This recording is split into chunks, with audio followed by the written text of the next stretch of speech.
নমস্কার, সুপ্রভাত। ওম শ্রী পরমাত্মনে নমঃ। কঠোপনিষদ। উপনিষদগুলির মধ্যে কঠোপনিষদ বিশেষভাবে প্রসিদ্ধ। এটি কৃষ্ণ যজুর্বেদের কঠ নামক শাখার অন্তর্গত।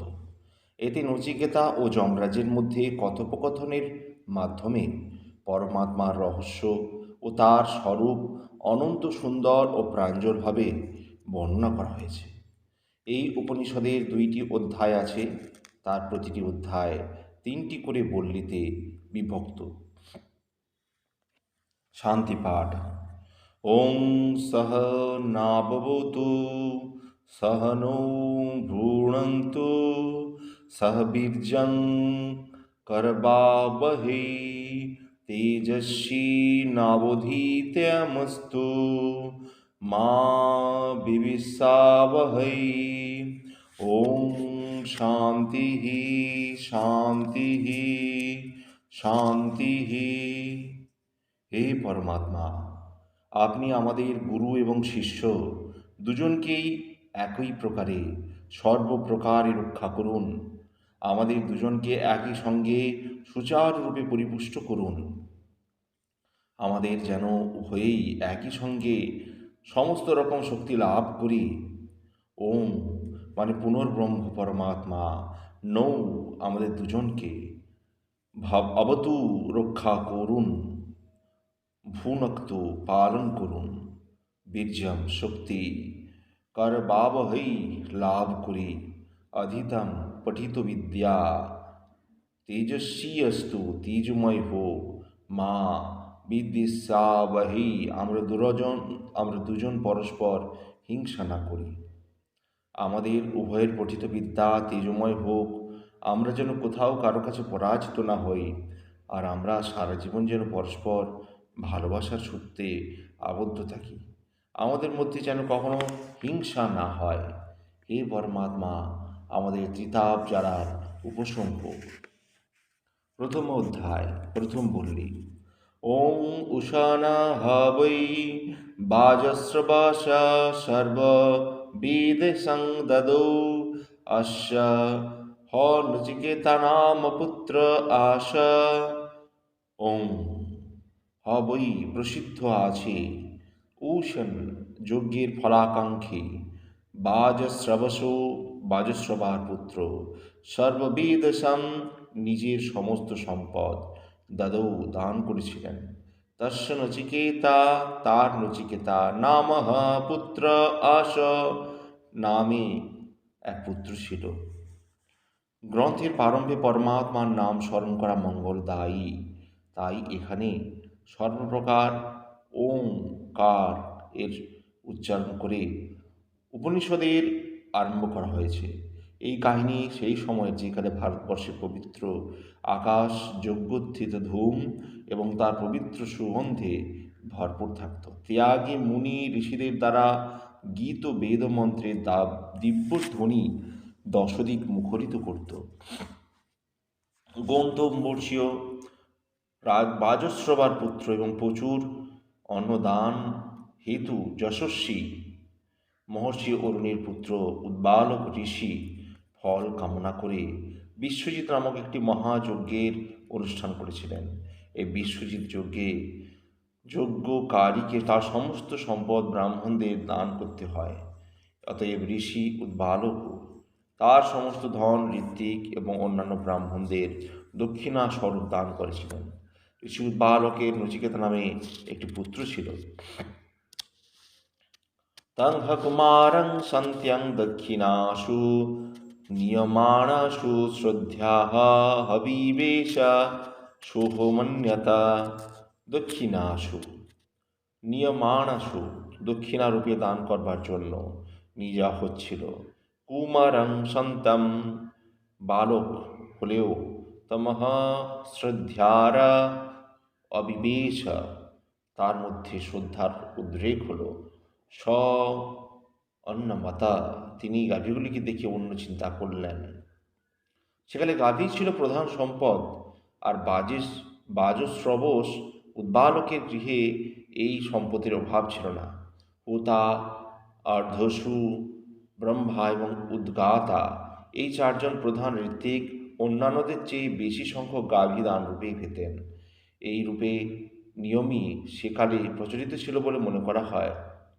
তারপর প্রশাস্তা, প্রশাস্তা, ব্রাহ্মণাজ্যং ব্রাহ্মণাচ্যাংশী এবং প্রস্তুতা, এই চারজন গৌণ ঋত্বিক প্রধান ঋত্বিকের অর্ধেক আচ্ছাবাক, নিষ্ঠা, আগ্নিধ্র এবং প্রতিহর্তা, এই চার প্রকার গৌণ ঋত্বিক প্রধান ঋত্বিকদের এক তৃতীয়াংশ এবং গ্রাবস্তুত, নেতা, পোতা এবং সুব্রহ্মণ্য, এই চারজন গৌণ ঋত্বিককে প্রধান ঋত্বিকদের তুলনায় এক চতুর্থাংশ গাভী রূপে দান করা দেওয়া হতো। যজ্ঞের নিয়মানুসারে দক্ষিণা স্বরূপ দান করবার জন্য গাভীগুলিকে যজ্ঞস্থলে নিয়ে যাওয়া হচ্ছিল। তখন বালক নচিকেতা সেগুলিকে দেখতে পেলেন। গাভীগুলির করুণ অবস্থা দেখে বালক হলেও নচিকেতার নির্মল হৃদয়ে শ্রদ্ধার উদ্রেক হলো এবং তিনি মনে মনে চিন্তা করতে লাগলেন, পীতদকা জগদ্রীণা দুগ্ধ হোহা নিরেন্দ্রিয়া অনন্দা নামতে লোকস্থান সগচ্ছতি না দখত। পীতদোকা, যারা জলপান করেছে শেষবারের মতো, জগদ্রীণা, যাদের ঘাস খাও জন্মের মতো সমাপ্ত হয়েছে, দুগ্ধ দোহা, দুধ শেষবারের মতো দোয়া হয়ে গেছে, নিরিন্দ্রিয়া, ইন্দ্রিয় সকল লুপ্তপ্রায় হয়ে এসেছে, তা দাদাত, এমন গাভীগুলি দান করি, সতে লোকা, সেই দানকর্তা সকল লোক, অনন্দ্যান্যামতান গচ্ছতি, নিরানন্দ খ্যাত, যেখানে গমন করে। অতএব পিতাকে সাবধান করা কর্তব্য। পিতা কি ধরনের গাভীগুলিকে দক্ষিণরূপে দান করছেন, এমন এদের না আছে ঝুঁকে জল পান করবার ক্ষমতা, না আছে চিবিয়ে খাবার মতো দাঁত, না আছে মাঠে এতটুকু দুধ, অধিকন্তু এদের ইন্দ্রিয়গুলিও শুকিয়ে গেছে, এদের গর্ভধারণ করার ক্ষমতা আর নেই। হায়, এই রকম অকর্মণ্য মরণাপন্ন গাভীগুলিকে যে ব্রাহ্মণ ঘরে নিয়ে যাবেন, তিনিও তো এগুলির থেকে দুঃখ ছাড়া কিছুই পাবেন না। অন্তত এমন বস্তু দান করা উচিত যা নিজের কাছে যেমন সুখকর, প্রিয়, উপযোগী, তেমনই সেগুলিকে দান করা হচ্ছে তার কাছেও ওগুলি সুখকর, উপযোগী হয়। দান করবার নাম করে দুঃখদায়ক, অনুপযোগী এমন দানরূপ কর্মের দ্বারা তো কোনো দানের অমর্যাদা করা হয় এবং নিজের অমঙ্গল ডেকে আনা হয়। এর ফলে দান গ্রহণকারীরও বঞ্চনা হয়ে যায়। এই ধরনের দানে দাতার এইসব নিজ জনিতে এবং নরকাদিতে গতি হয়, যেখানে স্বর্গসুখ তো দূরের কথা, সুখের চিহ্ন মাত্র নাই। পিতা তাহলে এই দানে কি পুণ্য লাভ করবেন? এ তো যজ্ঞের এক প্রকার বৈগুণ্য, কারণ ইনি সর্বস্ব দানের সংকল্প করলেও উত্তম গাভীগুলি আমার জন্য রেখে দিয়েছেন। আর শুধু তাই নয়, সর্বস্ব মানে তো তার থেকে আমিও আছি, আমিও তো পিতার সমস্ত সম্পদের মধ্যে এক সম্পদ। আমাকে তো ইনি কারো কাছে দান করেননি, কিন্তু আমি যেহেতু এর পুত্র, একে এই অনিষ্টকর ভবিতব্য থেকে রক্ষা করা আমার দায়িত্ব, কর্তব্য। অতএব নিশ্চিন্ত অনিষ্ট থেকে পিতাকে রক্ষা করার জন্য পুত্র হিসাবে আমার নিজেকে উৎসর্গ করা উচিত। এ আমার ধর্ম। সোহবাচ পিতরং ততস্কস্মৈ মাং দাস্যসীতি দ্বিতীয়ং তৃতীয়ং তং হোবাচ মৃত্যব্যে তা দদামিতি। এই ভেবে পিতরম, পিতাকে, উবাচ, বললেন, তত মাম কস্মৈ, হি পিতা, আমাকে কাকে, দদ্যাসি, দান করবেন, দ্বিতীয়ম বার, তৃতীয়বার, তম হো, উবাচ, তম হো, তাকে, বললেন, ত্যামৃত্যবে দদামি ইতি। তখন পিতা ক্রোধের সঙ্গে বললেন, তোমাকে মৃত্যুকে মানে যমকে দান করেছি। নচিকেতা তার কর্তব্যে নিশ্চিত হয়ে পিতাকে জিজ্ঞাসা করলেন, আমিও তো আপনার এক সম্পদ, সুতরাং আপনি আমাকে কাকে দান করছেন? এ কথা শুনে পিতা কোনো উত্তর দিলেন না। নচিকেতা এখন দুবার তিনবার বারবার জিজ্ঞাসা করছেন, পিতা, আপনি আমাকে কাকে দান করেছেন, কার হাতে তুলে দিচ্ছেন? পিতা এবারও তার কথাকে উপেক্ষা করলেন, কিন্তু তৃতীয়বার যখন জিজ্ঞাসা করলেন, পিতা কাকে দান করবেন আমাকে, এবার ঋষি উদ্বালক অত্যন্ত ক্রুদ্ধ হয়ে উঠলেন এবং হিতাহিত জ্ঞানশূন্য হয়ে বললেন, আমি তোমাকে যমরাজের হাতে দান করেছি। এই কথা শুনে নচিকেতা মনে মনে চিন্তা করতে লাগলেন যে বহুনা নেমি প্রথম বহুনা নেমি মধ্যম হিংস্বীদিজমন স কর্তব্যম জন্ময়া হত্যা করিষ্যতি। বহুনাম, আমি বহু শিষ্যের মধ্যে প্রথম এমি করে আসছি, বহুনাম অনেকের মধ্যে মধ্যমা মধ্যম শ্রেণীর যোগ্য আচরণ, ইমি যমস্যা ইমি করে আসছি, আমি কোনোদিন নিজ আচরণ করিনি। যমস্য মানে যমের, কিমচিৎ কর্তব্যম এইরূপ কোনো কাজ করতে পারে, যৎ অদ্যা ময়া করিষ্যতি যা আজ আমার দ্বারা পূর্ণ করবেন। বা শিষ্য এবং পুত্র তিন শ্রেণীর হয়, উত্তম, মধ্যম এবং অধম। যে শিষ্য বা পুত্র গুরু এবং পিতার মনের মধ্যে বুঝে মনের কথা বুঝে তাদের আদেশের অপেক্ষায় না থেকে তদনুরূপ কার্যে তৎপর হয়, তারা প্রথম শ্রেণীর। যারা তাদের আদেশ পাবার জন্য আদেশ পালন করে মধ্যম শ্রেণীর তারা বা দ্বিতীয় শ্রেণীর। আর যারা মনের কথা জেনে বা আদেশ পাওয়ার পরেও সেই মতো কাজ করে না, তারা তৃতীয় শ্রেণীর সেবক বা অধম শ্রেণীর সেবক। আমি তো পিতার বহু শিষ্যের মধ্যে প্রথম শ্রেণীর আচরণ পরায়ণ, কারণ তার আদেশের আগেই তার মনের কথা বুঝিয়ে নিয়ে কাজ করে দিই। আবার অনেক শিষ্যের মধ্যে প্রথম শ্রেণীরও বটে, কারণ মধ্যম শ্রেণীর আচরণও করি। কিন্তু আমি অধম শ্রেণীর আচরণ তো কোনোদিনই করিনি। আদেশ সত্ত্বেও আমি কর্তব্য সম্পাদন করিনি, এমন কোনোদিনই হয়নি। তবে আজ পিতা আমাকে এমন কথা বললেন কেন? যমরাজেরই বা এমন কি প্রয়োজন থাকতে পারে যা পিতা আজ আমাকে তার হাতে সম্পাদন করতে ইচ্ছুক? অনুপশ্যাৎ যথা পূর্বে প্রতিপশ্য তথা পরে শস্যমিব মর্তপচ্যতে শস্যমি বজায়তে পুনঃ।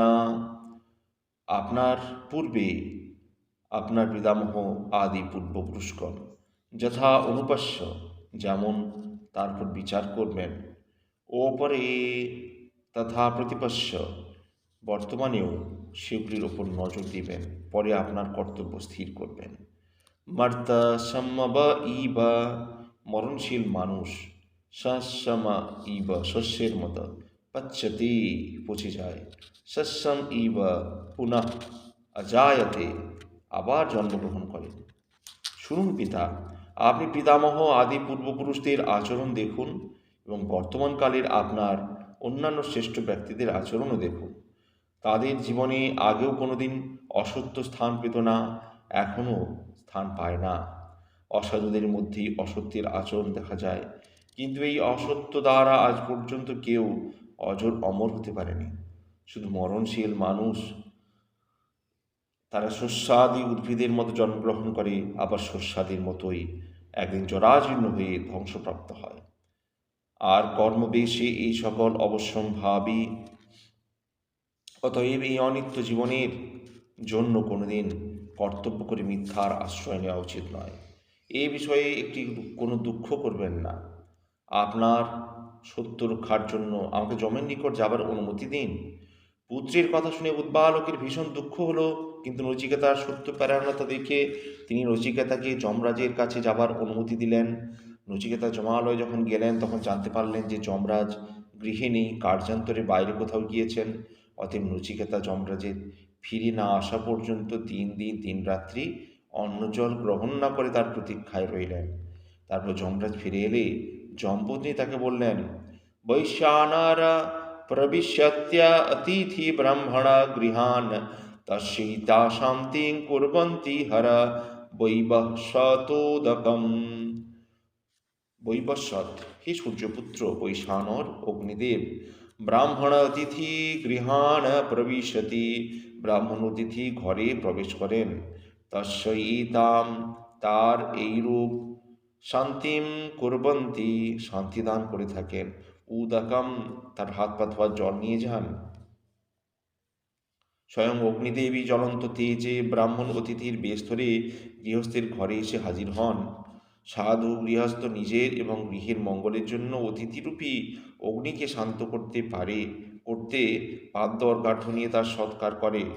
অতএব হে সূর্যপুত্র, আপনি সত্তর ব্রাহ্মণ বালকের পা ধোয়ার জন্য জল নিয়ে যান এবং উপযুক্ত সৎকার করুন।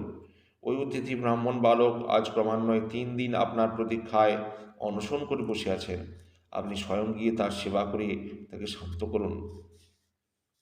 आशा प्रतीक्षे संगतं नु श्रीस्मितां च इष्टापूर्ते पुत्रपोषुंश्च सर्वान् एतद्वृणन्ते पुरुष साल्पमेधेशा यस्यानन् सन् वसति ब्रह्मणगृहे यस्य गृहे जार ग्रहे ব্রাহ্মণ অনশন ব্রাহ্মণ অতিথি না খেয়ে বসতি অবস্থান করে অল্পমেধস্য অল্পবুদ্ধি পুরুষস্য মানুষের আশা প্রতীক্ষে সঙ্গতাম নানা প্রকার আশা সেসব পূরণের ফলে লুব্ধ সুখ সুবিধা সুনৃত্যাম চ শোভন ব্যবহারের ফল ইষ্টাপূর্বে চ যজ্ঞদান কূপ খনন বাগান মৈত্রীর দ্বারা সমস্ত পুণ্যফল সর্বাণ পুত্র পশু না সমস্ত পুত্র গৃহপালিত পশু এই তৎ বৃঙান্তে সকল নষ্ট করে দেয়। যার ঘরে অতিথি ব্রাহ্মণ উপবাসী থাকে সেই মুখ্য ব্যক্তি বাঞ্ছিত বস্তু কোনোদিন পায় না এবং তার পাওয়া উচিত যা ছিল সে থেকে বঞ্চিত হয়। শুধু পাওয়ার আশায় থেকেই দিন গোনায় ছাড় হয় এবং যদি কিছু পাওয়া হয়ে যায় তা নিয়ে সে সুখ ভোগ করতে পারে না। তার কথায় কোনো সত্যতা থাকে না, বাচন ভঙ্গি কথার মিষ্টতা সবই নষ্ট হয়। সুতরাং সুন্দর বাক্য প্রয়োগের দ্বারা যে ফল পাওয়া যায় তাও তার পক্ষে লাভ করা সম্ভব হয় না। তার ইতিপূর্বে কৃত শুভ কর্মাদি যেমন জ্ঞান দান যজ্ঞাদি ইষ্ট কর্ম কূপ খনন পুষ্করিণী খনন ধর্মশালা নির্মাণ ইত্যাদি অর্জিত সমস্ত পুণ্য ফল ওই ব্রাহ্মণ অতিথির অবমাননার ফলে ক্ষয়প্রাপ্ত হয়। শুধু তাই নয়, ব্রাহ্মণ অতিথির অবমাননায় তার পূর্বকৃত সমস্ত পুণ্যের ফলস্বরূপ প্রাপ্ত পুত্র পশু আদি সমস্ত সম্পত্তি নষ্ট হয়। পত্নীর কথা শুনে ধর্মরাজ যম অতি সত্ত্বর নতিকাথার কাছে উপস্থিত হলেন এবং বিধিসম্মতভাবে পাপদর্ঘ আদি সৎকার করিয়ে তাকে বললেন, ত্রিশো রাত্রি যদ্বাসিগৃহে মে অনস্মান ব্রহ্মণতিথি নর্মস্য নমোস্তে হস্তু ব্রহ্মণ স্বস্তি মি হস্তু তস্মাৎ প্রতি ত্রীণি পরাণ ব্রীণিষ্য। ব্রাহ্মণ নমস্য অতিথি, হে ব্রাহ্মণ নমস্য অতিথি, তে নম অস্তু নমস্কার করি। ব্রাহ্মণ মে অস্তি অস্তু, ব্রাহ্মণ আমার কল্যাণ হোক। যাত্রিশ্বরাত্রি মে গৃহে অনস্নান, যে 3 রাত্রি আমার গৃহে অনাহারে অবাৎসি তস্মাৎ প্রতি বাস করছে সেজন্য প্রতি রাত্রির জন্য তৃণবরান বৃণীষ্য, তৃণবরান 3টি বর বৃণীষ্য প্রার্থনা করো। ব্যাখ্যা: হে ব্রাহ্মণ দেবতা, তুমি প্রণম্য অমাননীয় অতিথি। আমার উচিত ছিল তোমার যথাযোগ্য সেবা শুশ্রূষা করা, তোমার প্রতি প্রীতি উৎপাদন করা, কিন্তু তার পরিবর্তে তুমি আমার প্রমাদবশত ক্রমান্বয়ে 3 দিন 3 রাত্রি উপবাসী হয়ে আমার জন্য অপেক্ষা করছো। এ আমার পক্ষে অত্যন্ত গর্হিত কাজ। তুমি আমার প্রণাম গ্রহণ করো। হে ব্রাহ্মণ, তুমি আমার সমস্ত অপরাধ মার্জনা করো, আমার কোনরূপ অকল্যাণ যেন না হয়। এই অপরাধ কারণের জন্য আমি তোমাকে প্রতি রাত্রির জন্য 3টি করে বর প্রদান করব। তুমি তোমার ইচ্ছা মতো বর প্রার্থনা করো। তপস্বী বালকের অনশনে ভীত হয়ে যমরাজ যখন বরদানের প্রতিশ্রুতি দিলেন তখন প্রথমেই নচিকেতার পিতাকে মনে পড়ল। পিতাকে সুখী করার ইচ্ছা নচিকেতা যমরাজকে বললেন, শান্ত সংকল্প সুমনা যথা স্বাদিত মনু গৌতম মাহভীমৃত তৎ প্রতিষ্ঠং মাহভী ভবেত প্রতীত এতৎ ত্রয়াণং প্রথমং বরং বৃণে মৃত্যু যথা। गौतमा, हे मृत्यु देवता, যথা গৌতমা, যাতে গৌতম বসু উদ্বালক মা অভি শান্ত সংকল্প, আমার প্রতি মানসিক প্রশান্তি সুমনাবিতমন্যু, প্রসন্ন চিত্র, রাগ দেশহীন, স্বাত হন, তৎপ্রসৃষ্টিয়ম, আপনার কাছ থেকে তার নিকট ফিরে যাবার পর মা প্রতীত, আমার প্রতি বিশ্বাসযুক্ত হৃদয়ে আবির্ভাবেদ, আমার প্রতি প্রীতিপূর্ণ কথা বলেন। এই তত্রয়াণম, এই তিনটির মধ্যে প্রথমং বরম বৃণে, প্রার্থনা করছি প্রথম বর। হে মৃত্যুর দেবতা, এই তিনটি বরের মধ্যে প্রথম বর হলো আমি আমার পিতা উৎপালক, যিনি ক্রোধবশত আমাকে আপনার কাছে পাঠিয়ে দিয়েছেন, যার বন্যায় মনকষ্ট অশান্তি ভোগ করছেন, তার এই অশান্তির যেন নিরসন হয় এবং আমার প্রতি যে অসন্তোষ তা যেন দূর হয়, তিনি যেন আমার প্রতি প্রীত হন। আমার অনুমতি পেয়ে, আপনার অনুমতি পেয়ে আমি যখন তার কাছে ফিরে যাব, তিনি যেন আমাকে পুত্র নচিকেতা বলে চিনতে পারেন, আমার সঙ্গে আগের মতো যেন সস্নেহ ব্যবহার করেন। যমরাজ বললেন, যথা পুরস্যাদ ভবিত প্রতীত উদ্বালকি রাণুর্নির্মদ প্রশিষ্ট সুখরাত্রি সায়িতা বিদ্যমনুস্ত্যাং দৃশি বান মৃত্যু মুখাৎ প্রমুক্তম, তাম মৃত্যুমুখাৎ, তোমার মৃত্যুর মুখ থেকে, প্রমুক্তিয়াম তদৃশ্যমান, মুক্ত দেখে, মৎস্যপৃষ্ঠ, আমার প্রেরণায়, অরুণী মানে তোমার পিতা অরুণ পুত্র, উদ্বালকি যথা পুরস্ত্যাৎ, উদ্বালক আগের মতো, প্রতীত বিদমন্যু, বিশ্বাসী, ক্রোধহীন, দুঃখহীন, ভবিতা হবেন, রাত্রি সুখম সায়িতা, রাত্রিতে সুখে নিদ্রা যাবে। মৃত্যুলোক থেকে তোমাকে ফিরে আসতে দেখে আমার অনুগ্রহে তোমার পিতা জাতপর্ণায় খুশি হবেন, তোমাকে আপন পুত্র বলে চিনতে পারবেন এবং তোমাকে আগের মতো স্নেহ করবেন। সমস্ত দুঃখ, ক্ষোভ, অশান্তি একেবারে দূর হয়ে যাবে, পরম শান্তি লাভ করবেন। তোমাকে দেখতে পেয়ে আনন্দিত হবেন, যে সারা জীবন সুখে শান্তিতে অতিবাহিত করবেন।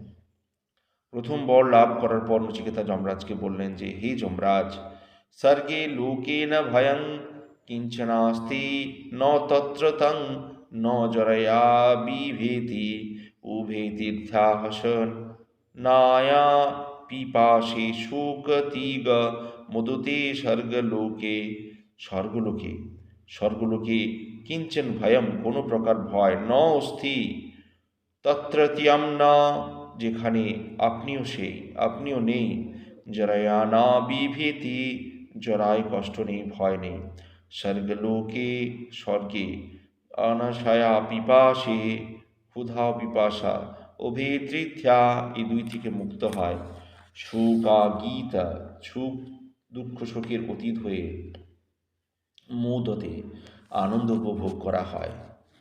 আমি জানি স্বর্গলোক অতিশয় সুখ কারক, সেখানে ভয় বলে কিছু নেই, সেখানে সকলে চিরযৌবন ভোগ করে মর্তে, যেমন আপনার দ্বারা মানুষের মৃত্যু অবধারিত, স্বর্গে এইরূপ কারো মৃত্যু হয় না।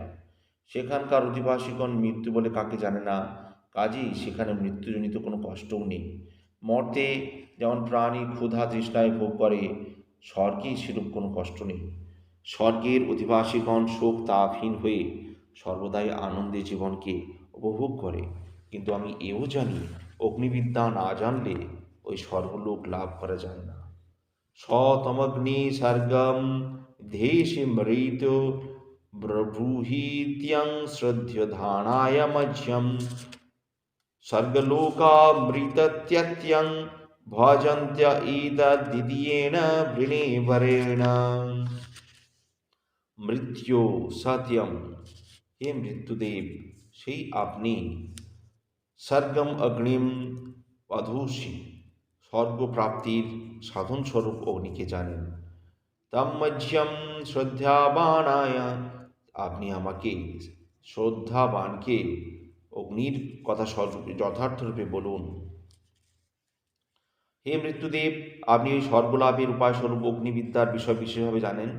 আপনার প্রতি আমার প্রণব শ্রদ্ধা, তেমনি অগ্নিদেবের প্রতিও আমার সশ্রদ্ধা রয়েছে। আর যেহেতু শ্রদ্ধাবান তত্ত্বলাভের অধিকারী সেই রূপ, সেই হেতু আপনি কৃপা করে আমাকে অগ্নিবিদ্যার তত্ত্ব উপদেশ করুন, যা জানলে মানুষ স্বর্গলাভের অধিকার লাভ করে এবং স্বর্গে বসবাসকারীদের মতো অমৃতত্ব, দেবত্ব উভয় লাভ করতে সমর্থ হয়। আপনার কাছে দ্বিতীয় বর প্রার্থনা করি। প্রতে ব্রবীমি তদু মে নিবোধো सर्गमग्निं नचिकेत प्रजानना अनन्तलोकाप्ति मथ्यो प्रतिष्ठ्यां विद्धि तमेत्यं निहित्यं गुयाहम्। হে নচিকেতা, আমি ওই স্বর্গপ্রাপ্তিকারক অগ্নিবিদ্যা বিশেষভাবে জানি, তা তোমাকে আমি যথাযথভাবে বর্ণনা করছি। তুমি মনোযোগ দিয়ে শোনো। এই অগ্নিবিদ্যা অনন্ত, অবিনাশী, স্বর্গদায়ক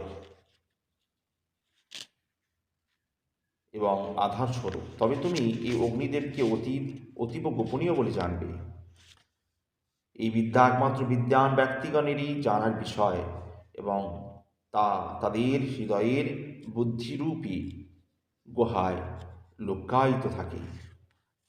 আজ এই পর্যন্তই। কঠোপনিষদের পরবর্তী পর্ব আগামীকাল।